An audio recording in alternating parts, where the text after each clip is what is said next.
My name is Tim Thomas. I'm going to talk about Native people here in Monterey, and we can trace a Native culture into the Monterey area 5,000 years. The Native people who lived in the Monterey area were the Rumsien people.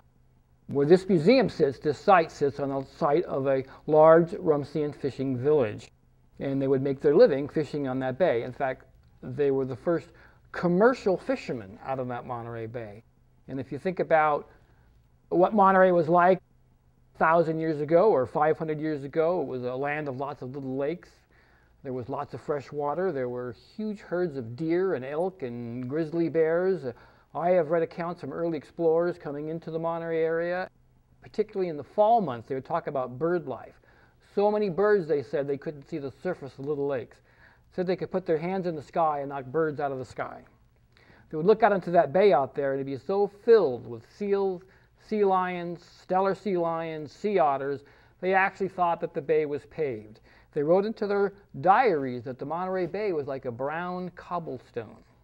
That certain times of the year, waves would crash up onto the beach, pouring fish onto the beach. That's how abundant it was out there. Which tells me that there was never any real time of hunger for the Rumsien people.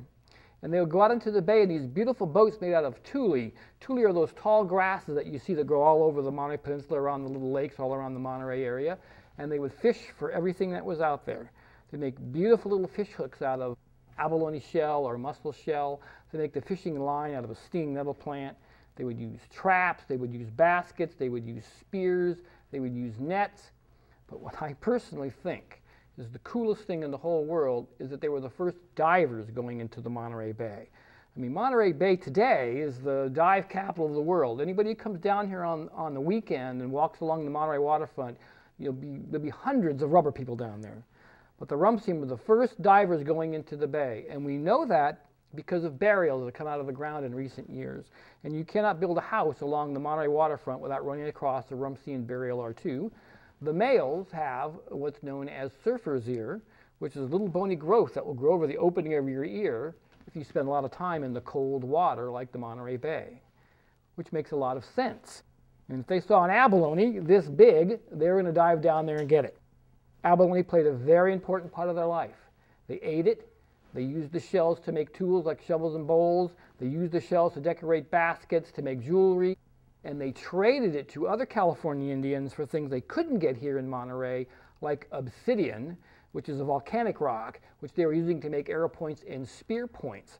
Anybody who's ever seen that old movie called Dances with Wolves, which is about Indians in South Dakota, if you watch the film closely, you will notice there is a lot of abalone in the regalia that they're wearing.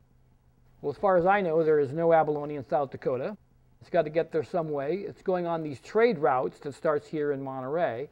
And here is the best part, is that the word abalone, which is a universal word today used all over the world, that word comes from Monterey, comes from the Rumsien people, who had a word for the red abalone, which is the predominant abalone in that bay. That word is aloon, and linguists have traced the word abalone all the way back to that word aloon that starts here in Monterey.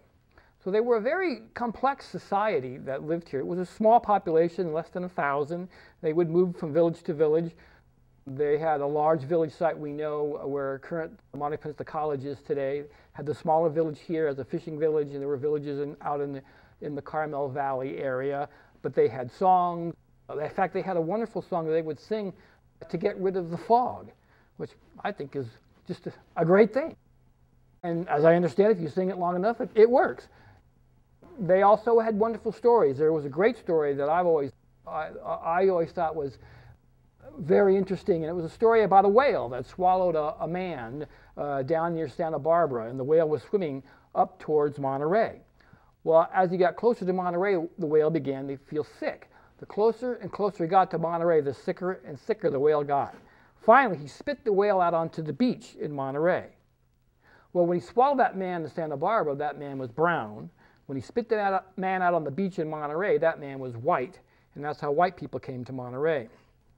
But if you think about the story for just a minute, let's say you were a Rumsien person and you wake up one morning in December of 1602 and you walk out of your little Thule house and you look out into the harbor and you see these big giant wooden ships, Spanish ships that just come into the harbor, and they're about the size of a whale, and they're spitting out white men in these longboats onto the beach here in Monterey. So, of course, they were heavily impacted by the missions. That was the reason the Spanish came in 1770. They built the missions, and they were immediately brought into the missions and built those missions, in fact. But they have left us a lot of things. There are still Rumsien people with us today, and it's, I think anyway, a thriving community. They're revitalizing language, songs, basket work, a number of different things. So it's just a wonderful thing to see.